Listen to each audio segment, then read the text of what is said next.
नमस्कार प्रिय दर्शक बंधु मु अजय मिश्र स्वागत करुच्ची विधि विधान ओडिया चैनल पुणी एक नूतन अध्याय। दर्शक बंधु आज भिडियोटी जाना भगवान विष्णुकर एक महाशक्तिशाली तथा प्रभावशाली मंत्र संपर्क जे मंत्र को कौन काम आरंभ करने पूर्व यह मंत्र को 21 थर जप कर कार्यटी को आरंभ कले से जिते असंभव जिते असाध्य कार्य होते से कार्य निश्चय बिना बाधारे कार्यटी संपूर्ण हो जाए एवं कार्य आपण 100% सफलता पाई था। मंत्रटी समझे जाना पूर्व कही रखिए कि दर्शक बंधु जदि आपण एपर्यंत मोर चैनल को सब्सक्राइब करना दयाकोरी चैनल को सब्सक्राइब कर दिंतु पाखे बेल आइकन को क्लिक कर दिंतु फल मुझे अपलोड कर समस्त शिक्षणीय वीडियोर नोटिफिकेशन आपण सर्वप्रथम पाइपर। भिडियोटी भल लगे लाइक शेयर कमेंट निश्चय करेंगे।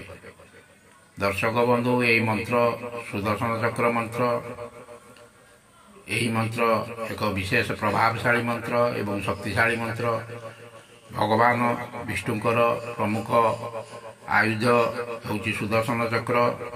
यही सुदर्शन चक्र मंत्र तुरंत फल प्रदान करिथाए। यही मंत्र को प्रथम आपन को सिद्ध करने को पड़ता है।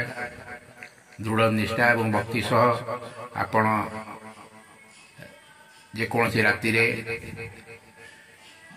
आपण हलदिया वस्त्र परिधान करी हलदिया आसन उपर बसी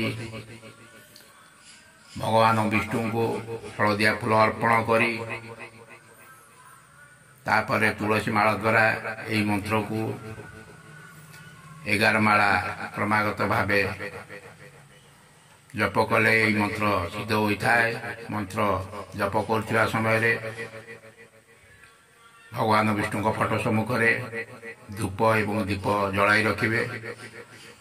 तापर आपण जो कार्य करने को जाउछंती से कार्य पूर्वर यही मंत्र को मात्र 21 थर जप करिले से कार्य आपण निश्चय सफलता पाइबे एथिरे संदेह नहीं। एबे आसंतु जानिबा से मंत्रटी को। मंत्रटी एहिपरि ओम सुदर्शन चक्राय मम सर्व कार्य विजयं देहि देहि ओम फट।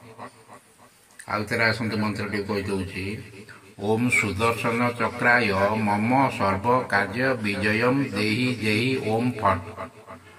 ओम सुदर्शन चक्राय मम सर्व कार्य विजयं देहि देहि ओम फट।